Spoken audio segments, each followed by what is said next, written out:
투자는 건강하게, 맘 편하게, 오래. 안녕하세요. 케빈 베스만 허정우입니다. 오늘은 화면을 따로 놓고 하지 않고 그냥 제가 하고 싶은 얘기를 여러분들께 드리려고 해요. 지금 부정할 수 없는, 그리고 저희가 거부할 수 없는, 그리고 감히 피해갈 수 없는 주식시장 그리고 기업시장에서의 트렌드가 AI 그리고 그것과 관련된 반도체 쪽 트렌드죠. 그래서 올해 이제 하이닉스, 한미반도체, 그리고 뒤늦게 이제 사람들이 조금 기대를 하고 있는 게 이제 삼성전자가 그 길을 잘 따라가 주지 않을까 라면서 지금 기대를 하고 있는 상황이에요. AI 그리고 관련된 반도체 시장에서. 근데 이제 한미반도체도 어느 정도 많이 올랐고, 하이닉스도 이제 곧 있으면 엔비디아가 조정받는 국면에서 하이닉스는 더 크게 조정받을 것이 거의 뭐 분명하기 때문에 지금까지 오른 AI의 넥스트 스텝은 무엇일까에 대해서 참 그거를 찾으려고 하는 시장의 시도들이 되게 많았어요. 그래서 사실 전기 전력 관련된 인프라도 그랬고, 뭐 이제 뭐 공냉식, 수냉식, 액침 냉각 막 이러면서 데이터 센터 이제 쿨링 관련된 인프라들도 조금 있었고, 그러다 보니까 뭐 전선, 구리, 뭐 에너지 자체 막 그러면서 이제 테마들이 계속해서 옮겨갔잖아요. 근데 제가 생각하는 이 지금 AI 트렌드가 주식시장의 관점에서는 어떻게 갈 것인가에 대한 제 생각을 조금 말씀드려보겠습니다. 지금은 일단은 특히 우리나라 시장에서 한정해서 좀 말씀을 드려볼게요. 지금은 고대역폭 메모리라고 하는 그 HBM이죠. D램을 8단 내지는 12단 정도까지 쌓아서 굉장히 얇게 붙여서 어떻게 보면은 기존의 D램 같은 경우는 뭐 한 2차선, 3차선, 4차선 도로라고 한다면 한 번에 굉장히 많은 데이터들을 보내고 받고 하기 위해서 왕복으로 8차선, 16차선 그런 도로를 만드는 그런 D램, HBM이 지금 굉장히 핫하잖아요.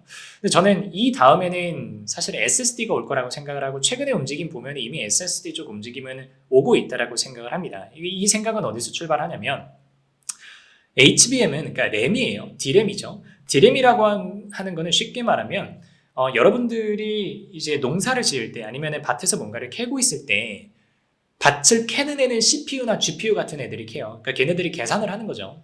근데 옆에서 짐꾼이 있어야 돼요. 왜 그러냐면 짐도 여러분들이 들고 밭도 여러분들이 갈고 하려면 너무나 힘들어요. 버겁단 말이죠. 여러분들을 캐기만 하고 옆에서 여러분들이 캔 어떤 감자나 고구마 이런 것들을 받아서 갖고 있을 애가 필요해요.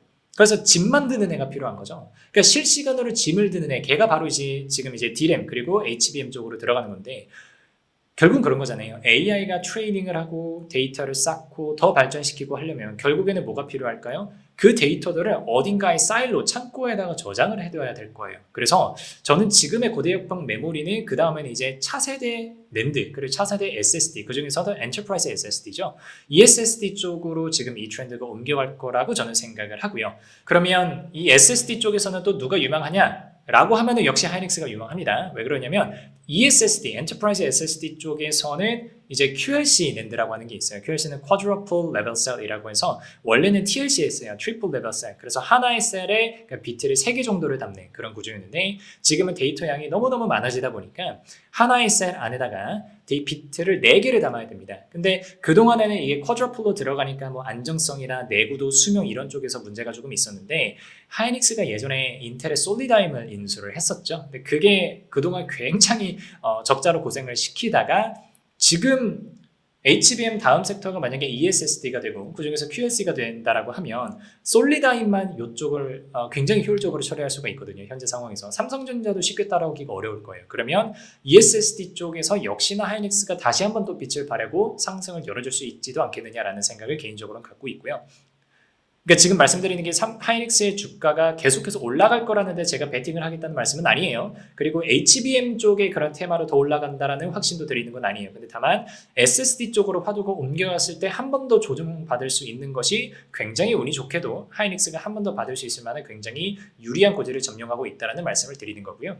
그리고 제가 지금 타겟하고 있는 거는 그런 거예요. 사실은 이미 하이닉스도 많이 올랐고, 그럼 어디에 투자해둘까? 아이디어가 뭘까라고 하면 역시나 우리나라 쪽에 들어가 있는, 그리고 미국 주식 쪽에서도 찾으셔도 돼요. 이제 SSD 관련된 소부장 업체들이 분명히 있을 거예요. 낸드 쪽에 주로 들어가는 장비를 생산하는 기업, 낸드 쪽에 주로 쓰이는 뭐 소재나 부품 쪽을 하는 기업들을 여러분들께서 잘 아마 스크리닝을 해보시면 그쪽에 특화된 기업들이 분명히 나올 거거든요. 저는 그런 쪽에 조금씩, 아직까지 비중이 엄청 많지는 않지만 그런 쪽으로 조금씩 관심을 옮겨두고 있고, 제 포트폴리오 안에서도 그런 주식들의 비중을 천천히 올려가고 있기는 합니다. 그래서 이렇게 생각을 하시면 돼요. 그러니까 사실은 그러니까 정말 로우 데이터 있죠. 정말 그 어떤 원 데이터. 가장 그냥 저장만 해놔도 되는 그런 친구들은 당연히 SSD가 비싸기 때문에 하드 드라이브를 아직까지는 쓸 거예요. 데이터 센터에서. 근데 이 하드 드라이브만 가지고는 데이터를 빠르게 가져오기가 어렵죠. 저장된 데이터를. 그런 측면에서는 ESSD가 쓰일 거고.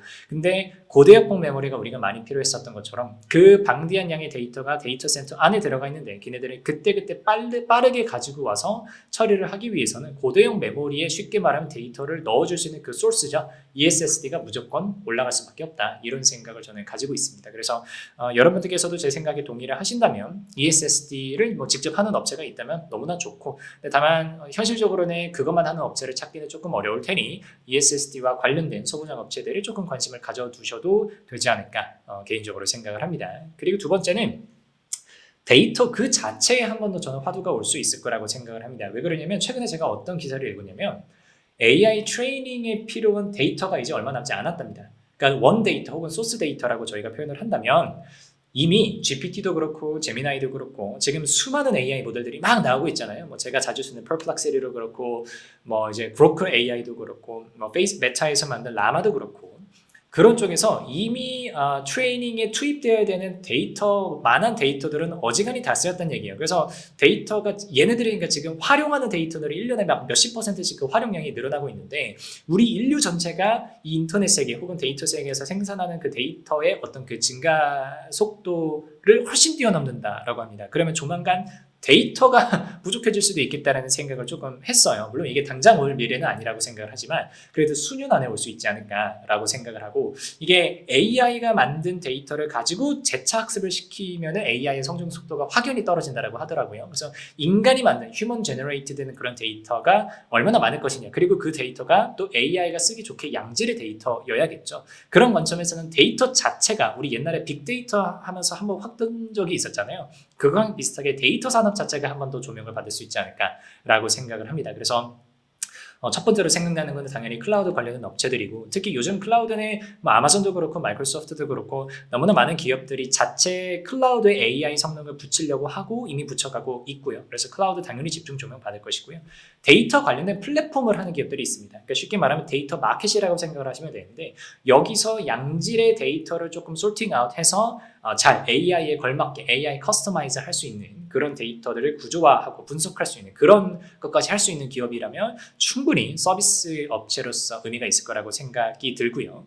그리고 플러스 여기서 더 나아가서 데이터 그냥 정말 우리 뭐 IDC라고 하는 친구들 있죠. 그냥 데이터 센터 자체, 센터를 하는 그런 업체들도 거기에 관련된 데이터 센터를 뭐 짓는 데 들어가는 업체가 될 수도 있고요. 뭐 그동안 많이 올랐지만 이제 뭐 그 데이터 센터에 쿨링을 하는 그런 인프라도 들어갈 수가 있겠죠. 그런 것들이 계속해서 장기적으로 조명을 받을 거라고 생각을 합니다. 그래서 제가 말씀드리는 두 번째 키워드는 이제 데이터 쪽이 될 것 같다라고 말씀을 드리고요. 세 번째로는 저는 통신이라고 생각을 합니다. 통신이 왜 그러냐면 저희가 이제 앞으로 인류는 온디바이스 쪽으로 가기는 할 거예요. 그러나 그럼에도 불구하고 가장 강력한 AI 성능인 오픈 AI 같은 경우는 뭐 미국에 있는 서버, 그리고 각 클라우드 업체, 각 이제 빅테크 업체들마다 자기네들 서버에서 전국 각지로 통신을 통해서 보내줘야 되는데, 처리해야 되는 데이터 양이 많아지면 많아질수록 그 모든 데이터들을 굉장히 빠른 시간 안에, 단시간 안에 소비자가 딜레이와 레이턴시를 느끼지 못하도록 통신 인프라가 갖춰져야 될 거라는 생각이 듭니다. 그래서 우리나라 같은 경우는 지금 이제 5G가 제대로 된 5G가 아니라고 하면서 굉장히 많이 욕을 먹고 있지만, 어쨌든 5G에서 업그레이드가 돼서 6G 정도까지 들어와 줘야 된다고 생각을 하고, 이거는 비단 그냥 지금 제가 말씀드린 일반적인 AI 산업에서만 해당되는 게 아니고, 앞으로 우리 지금은 전기차가 캐즘 구간을 지나고 있지만 언젠가는 전기차가 일반 소비자, 제너럴 퍼블릭을 타깃할 수 있고 그들에게 충분히 침투해 들어갈 수 있는 시대가 올 건데, 그때는 전기차를 넘어서서 자율주행차 시대가 올 거거든요. 자율주행이 되려면 차량 간 소통, 차량과 중앙 서버 간의 그런 소통이 실시간으로 되고 업데이트가 되어야 되는 상황에서는 5G로는 통신 속도가 또 부족합니다. 그래서 6G까지 분명히 넘어가야 돼서 6G와 관련된 어떤 뭐 통신 인프라라든가 통신 장비라든가 부품 이런 쪽을 커버하는 업체가 있다면 굉장히 좋을 것 같다는 생각을 하고, 또 통신 중개업이라고 하는 게 있습니다. 우리나라 같은 경우에 이제 상장된 회사로는 KINX라고 하는 데이터 중개, 인터넷 엑스체인지라고 하는 거거든요. 이 기업을 지금 추천드리는 건 아니지만 그런 기업들의 예시가 있는 것처럼 통신 중개를 할 수 있는 그런 업체들도 간접적으로 옆에서 수혜를 볼 수가 있다라는 생각이 듭니다. 그리고 네 번째로는 다시 하드웨어로 좀 와야 된다고 생각을 하는데 저는 결국에는 계속해서 인류는 하드웨어의 경박단소 트렌드를 계속해서 따라갈 거라고 생각을 합니다. 왜냐면 최근에 지금 벌써 사람들의 기억 속에서는 이제 잊혀져 가기 시작했지만 애플이 비전 프로를 냈죠. 근데 비전 프로가 지금은 굉장히 사용성이 떨어지죠. 무겁기도 하고 땀도 많이 차고 배터리도 오래 가지 않고 이런 문제가 있는데 사실은 처음에 아이폰이 나왔을 때도 시장에서의 반응이 지금의 우리가 아이폰을 보는 그런 느낌은 아니었거든요. 제가 기억하는 걸로는 아이폰이 지금의 아이폰처럼 역할하게 된 건 아이폰 3부터였어요. 그러다 보니까 첫 번째, 두 번째 모델 정도까지는 그래 약간 프로토타입처럼 테스트 용도로 시장의 반응을 확인하기 위해서 내보고 그게 통한다고 하면 3부터는 정말 본격적으로 나올 수 있는 그런 패스웨이를 아이폰이 보여줬었거든요. 그럼 비전 프로에서도 비슷한 패스웨이를 따라가지 않을까 라는 생각이 들면 하드웨어가 점점점 가볍고 오래가고 강해질 거예요. 그럼 비전 프로도 얇아지고 배터리도 오래가고 그러면서 저희 뭐 올레도 쓰라고 하는 테마도 돌고 했었잖아요. 그런 게 될 거고 그렇다고 뭐 삼성전자 같은 업체들도 가만히 있을 거냐? 아니죠. 핸드폰도 계속해서 AI를 탑재할 수 있게 AI와 관련된 칩, 반도체, 성능, 부품 이런 것들이 정말 무리 없이 들어갈 수가 있게 새로운 부품이 들어가다 보면 자꾸 디바이스는 무거워지거든요. 근데 무거워지면 사용성이 떨어져요. 그럼 사용성이 떨어지는 걸 막기 위해서는 그 부품 레벨에서 그 조립의 레벨에서 엄청난 기술적인 혁신, 공정상에서의 혁신이 이루어져야 되거든요. 그런 혁신이 계속해서 올 거라고 생각을 합니다. 왜? 우리는 계속해서 온 디바이스, 엣지 디바이스를 원하니까요. 제가 AI와 관련된 서비스를 받기 위해서 계속해서 미국에 있는 오픈 AI 서버와 계속 소통을 해야 된다고 하면 통신 환경이 끊겼을 때 내가 그걸 사용할 수가 없잖아요. 그럼 이건 온 디바이스가 아닌 거거든요. 온 디바이스는 내가 가지고 있는 디바이스 자체에서 AI 연산 능력, 추론 능력, 학습 능력이 있느냐가 되게 중요한데 그러면 AI 반도체를 담을 수 있을 만한 그 그릇이 발전되어야 될 거다. 그리고 그거는 제가 생각했을 때는 이건 그냥 짐작이에요. 스마트폰 하나로만 될 것 같다라는 생각은 안 들어요. 그래서 이게 계속 우리가 웨어러블 기기에 관심을 기울이고 있는 이유인데 스마트폰으로는 부족하기 때문에 웨어러블 기기 쪽으로 이게 보완이 되지 않을까라는 생각이 조금 들고 근데 그 웨어러블 기기도 이제는 예를 들면 초창기 같은 경우에는 우리가 뭐 무선 이어폰도 그렇고 처음 나왔을 때는 되게 뭔가 거추장스럽고 그냥 뭐 내가 유선 이어폰 있는데 뭐하러 무선 이어폰 써야 돼 약간 이런 반응들이 있었잖아요. 근데 그게 점점 패셔너블해지고 그냥 일상 속에서 그냥 충분히 쓸 수 있는 내 몸에 장착되어 있는 그런 하나의 어떤 장비가 되는 순간 정말 그 파급력과 경쟁력은 무시무시해지는 거거든요. 근데 그런 것들이 웨어러블이라고 하는 다양한 웨어러블이라고 하는 형태로 붙어줄 거라고 생각을 합니다.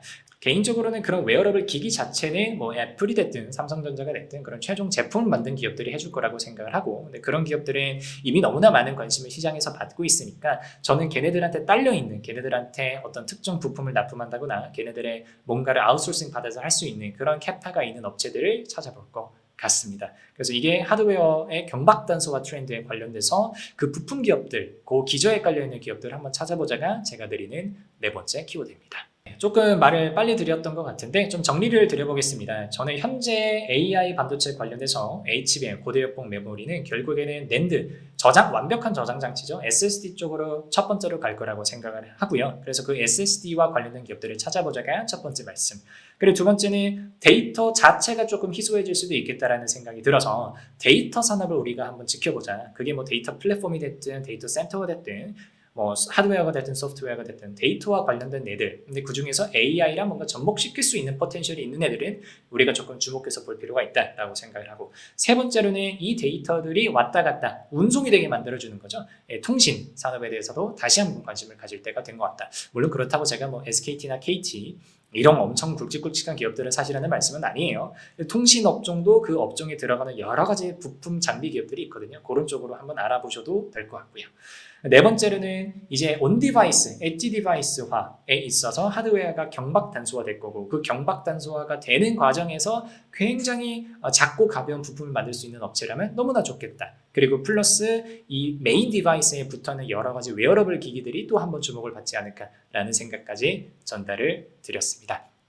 제 생각에 동의하지 않으셔도 괜찮고요. 저랑 완전히 반대 생각을 하셔도 상관없어요. 또 간혹 가다가 어떤 분들께서는 지금 AI가 뭐 닷컴 버블의 그 버블과도 동일하다라고 생각하고 주장하시는 분들도 있더라고요. 그건 단순히 이제 생각의 차이니까 여러분들께서 혹시 더 많이 알고 계시는 부분들이 또 부분별로 있거나 아니면 다른 생각들을 하시는 부분이 있거나 하시면 너무나 편하게 댓글 달아주시면 함께 소통해 볼 수 있으면 좋겠습니다. 오늘 제 말씀은 여기까지 드리도록 하겠습니다. 감사합니다.